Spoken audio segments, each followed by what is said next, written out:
Anna here, and welcome back to the channel, and welcome to today's video. Today's video is about a brief history of my life with CF, because CF affects every patient differently, and this is my story. To start off, May is the month of CF awareness, so I got my CF pin that I wear every day for the month of May, and you guys can go to www.cff.org to find out more about CF and what all that entails and how you can support it. We'd really appreciate all the support it can get, because it's not that well known, but it does affect a lot of people. So, let's get started with our brief history. So CF is a genetic disease. You have to get a gene from each of your parents to be born with it, and with each pregnancy, if you have that genotype in both parents, it's like a 25% chance. In my family, both my parents are carriers, which passes it down to my older sister. She has CF, and then I have CF. And then my youngest sister is a carrier. So when you're a carrier of CF, when you get sick, you're affected. So like with us CF patients, when we get sick, you can definitely hear it in our lungs.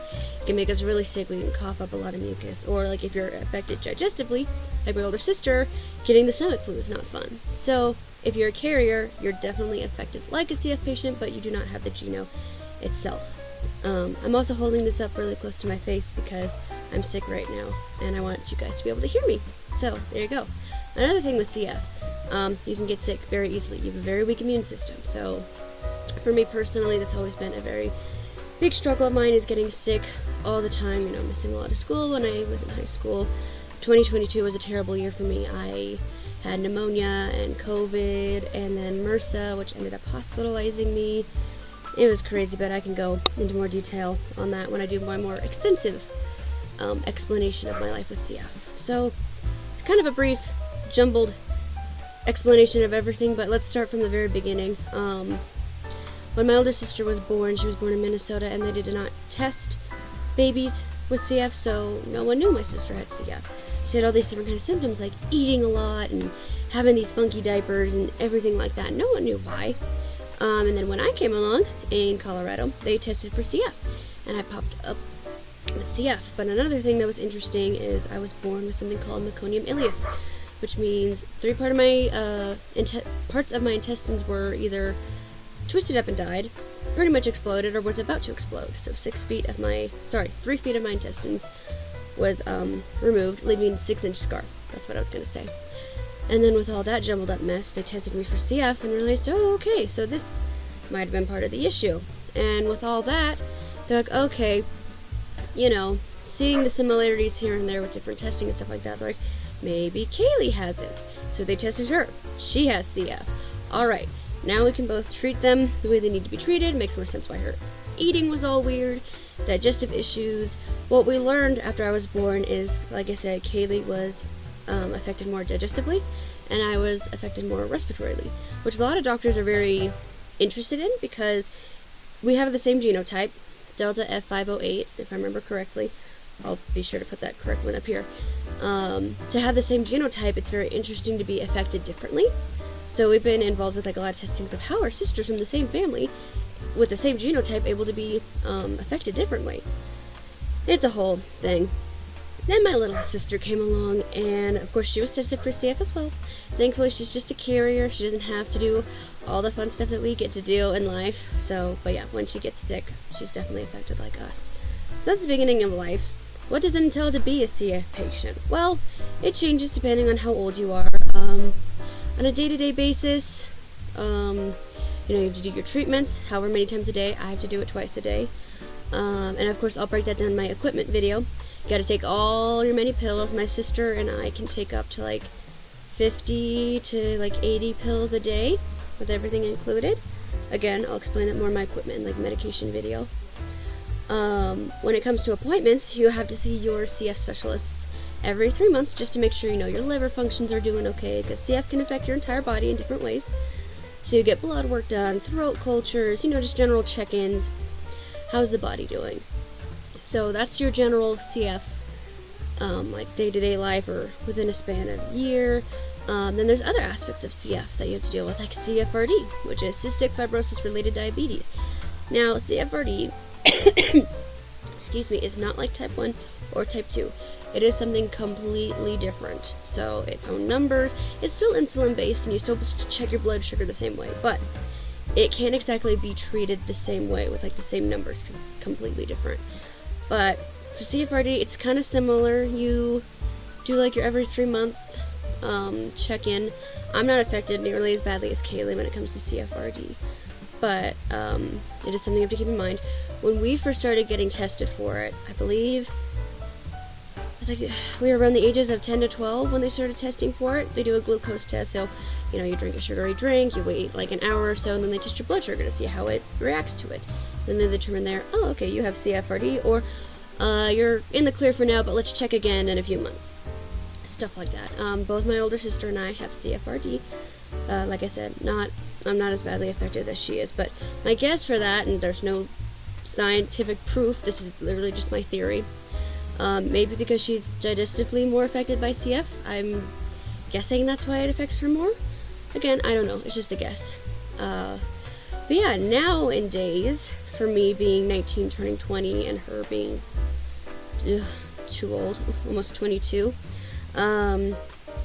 we have our own things. Kayla has a feeding tube, so that's her extra thing that she needs to do. I have my own routines I need to do, and such as like our treatments, our medications. When we were younger, things were a lot more similar, but as we've gotten older, our bodies have changed and yada yada. We have our own little treatments.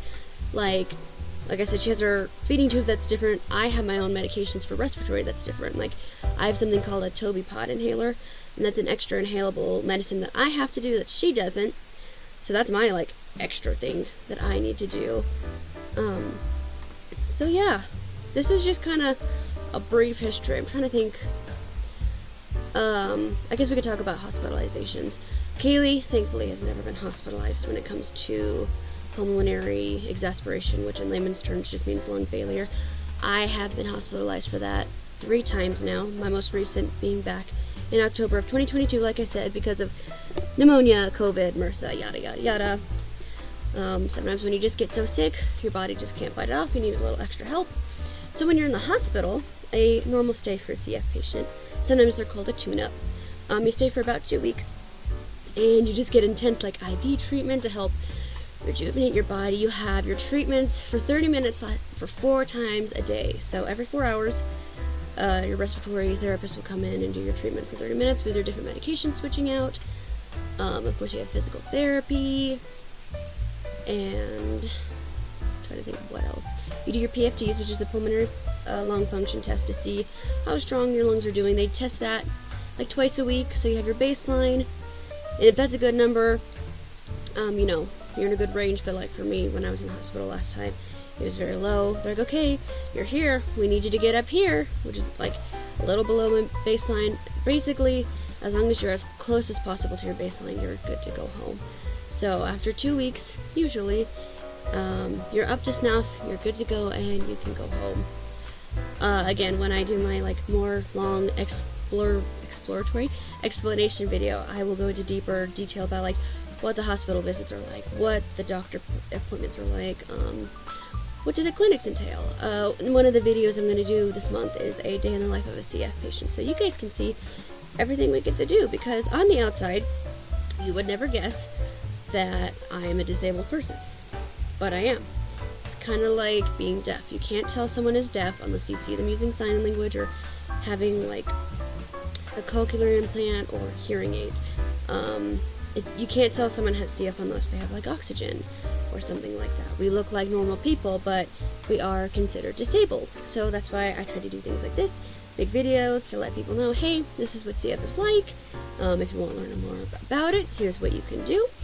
And for you guys, ask any questions you want to know about CF. I'm happy to answer them for you, no matter how odd you think they are. Really, I'm happy to talk about it. It's my duty as a CF patient to tell you guys about it. So I'm happy to answer any and all questions. Like I said, you can go to www.cff.org to learn more about CF and learn how you can support it, or if you want to donate to the foundation. Yeah, that's pretty much our brief history of being a CF patient, for me at least. If you guys want to learn more, watch for all the videos that I'll be posting. At least one CF video a week for the month of May. Of course, I want to do more in general, but there's going to be one every week this month, so you can look out for that. If you want to show your support, gladly donate or do your own research. Use hashtag AC Cystic Fibrosis. I'll put it right here because I'd love to see what you are going to do. I'll put a picture up here of the little like pin cards I've been making that I want to hand out to different people. But we sometimes have CF walks, depending on what state you are, so you can participate in that. And like I said, ask any questions. I'm always happy to answer for you guys. And yeah, that's kind of my brief history of being a CF patient. Look out for the full video of the explanation. It's going to be much longer than just like a little over 10 minutes. So hopefully I can answer all questions and stuff like that then. But if you enjoyed this video, hit the like button. Comment down below questions or things you just want to know about CF. I'd be happy to answer and make those videos for you. Subscribe if you want to know more about CF and just the fun stuff that I do on this channel. And I'll see you all next time. Bye!